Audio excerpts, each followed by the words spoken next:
Assalamualaikum warahmatullahi wabarakatuh. Halo semuanya, perkenalkan nama saya Desnita dengan NIM 0509 1282 025042 dari program studi agronomi kelas Indralaya. Nah, pada kesempatan kali ini saya akan menjelaskan tentang sistem hidroponik rakit apung. Nah, untuk penjelasannya lebih lanjut, silahkan tonton videonya sampai selesai ya. Sebelum lanjut ke penjelasan tentang sistem hidroponik rakit apung, di sini saya akan menjelaskan tentang apa itu hidroponik dan apa sih sistem hidroponik itu sendiri. Nah, hidroponik merupakan salah satu metode budidaya tanaman dengan memanfaatkan air sebagai media tanam tanpa menggunakan media tanah.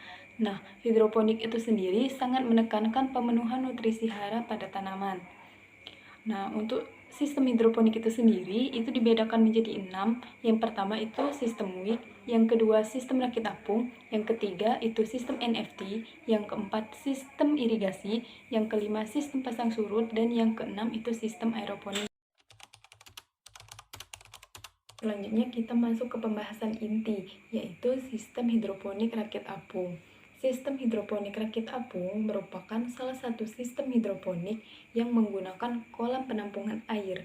Nah, sistem hidroponik rakit apung ini sendiri tetap menggunakan styrofoam sebagai rakitan agar tanaman itu tetap mengapung di atas air.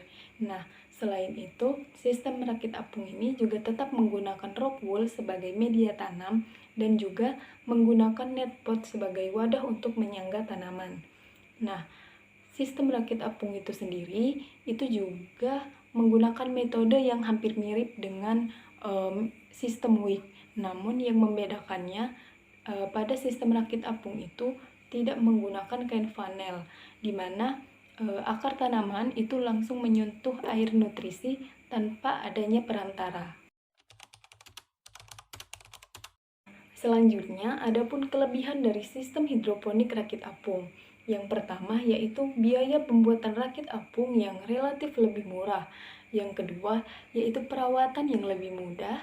Yang ketiga, tidak terlalu tergantung dengan aliran listrik, di mana sistem rakit apung ini menggunakan aerator untuk memenuhi kebutuhan oksigen. Nah, namun jika aliran listrik padam, maka tanaman itu akan tetap terjaga kesegarannya dan tidak akan mengalami dehidrasi. Nah, yang keempat itu biaya operasionalnya yang lebih murah. Nah, dari kesederhanaan sistem rakit apung itu sendiri secara otomatis akan mengurangi biaya operasionalnya. Selanjutnya yaitu kekurangan dari sistem hidroponik rakit apung. Yang pertama yaitu rentan terjadinya pembusukan akar, dikarenakan akar tanaman sebagian besar terendam dalam air secara terus-menerus sehingga menyebabkan rentan terjadinya pembusukan akar. Yang kedua, tidak semua jenis tanaman sayuran yang bisa ditanam secara hidroponik itu bisa ditanam dengan sistem ini, yaitu contohnya sayuran buah seperti tomat, cabai, terong, dan lain-lain. Nah, yang ketiga yaitu kekurangan dari sistem hidroponik rakit apung adalah kebutuhan airnya yang sangat banyak. Nah, sehingga menyebabkan kebutuhan nutrisinya pun menjadi lebih banyak juga.